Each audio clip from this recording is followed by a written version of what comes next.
इस समय पूरी दुनिया की नजरें बीजिंग पर टिकी हैं। एक तरफ अमेरिका और दूसरी तरफ चीन, और बीच में दुनिया की अर्थव्यवस्था, टेक्नोलॉजी और ग्लोबल पावर का भविष्य। क्योंकि करीब एक दशक बाद अमेरिकी राष्ट्रपति डोनाल्ड ट्रंप 13 से 15 मई के बीच चीन की यात्रा पर जा रहे हैं, और जहां उनकी मुलाकात चीन के राष्ट्रपति शी जिनपिंग से होगी। इतना ही नहीं, बोइंग, सिटी ग्रुप, क्वालकॉम सहित अमेरिका की कुछ सबसे बड़ी कंपनी अधिकारियों के साथ ट्रंप की यात्रा करने की उम्मीद है।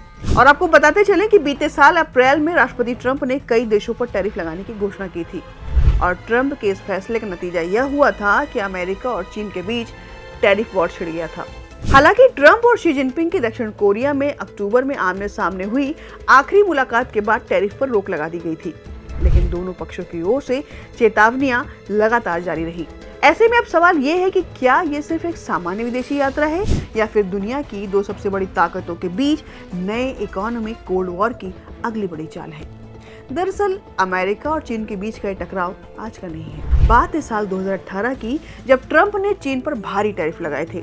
आरोप था कि चीन अमेरिकी कंपनियों, नौकरियों और टेक्नोलॉजी का फायदा उठा रहा है, और इसके जवाब में चीन ने भी पलटवार किया था, और शुरू हो गया था दुनिया का सबसे बड़ा ट्रेड वॉर। और स्थिति इतनी बिगड़ी कि दोनों देशों ने एक दूसरे के सामान पर करीब 100% से ज्यादा टैक्स लगा दिए थे।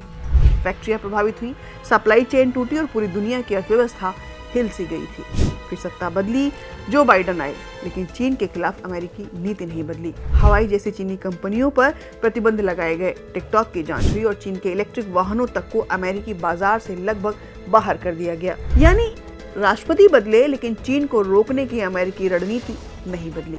और फिर आया साल 2025। दोबारा सत्ता में लौटने के बाद ट्रंप पहले से ज्यादा आक्रामक नजर आ रहे हैं।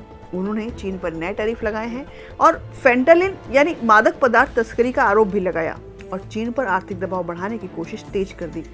लेकिन इस बार कहानी पहले जैसी नहीं है, क्योंकि अब चीन भी बदल चुका है।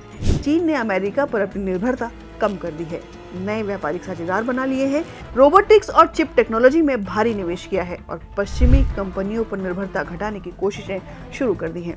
आज चीन दुनिया की सप्लाई चेन का सबसे बड़ा सेंटर पॉइंट बन चुका है। स्मार्टफोन से लेकर लड़ाकू विमान तक दुनिया की कई इंडस्ट्री चीन के कच्चे माल पर ही निर्भर हैं, और यही वजह है कि अब अमेरिका भी पूरी तरह चीन से दूरी नहीं बना सकता। लेकिन इस मुलाकात का सबसे बड़ा एंगल सिर्फ व्यापार नहीं है, बल्कि ईरान और पश्चिम एशिया का बढ़ता तनाव भी है।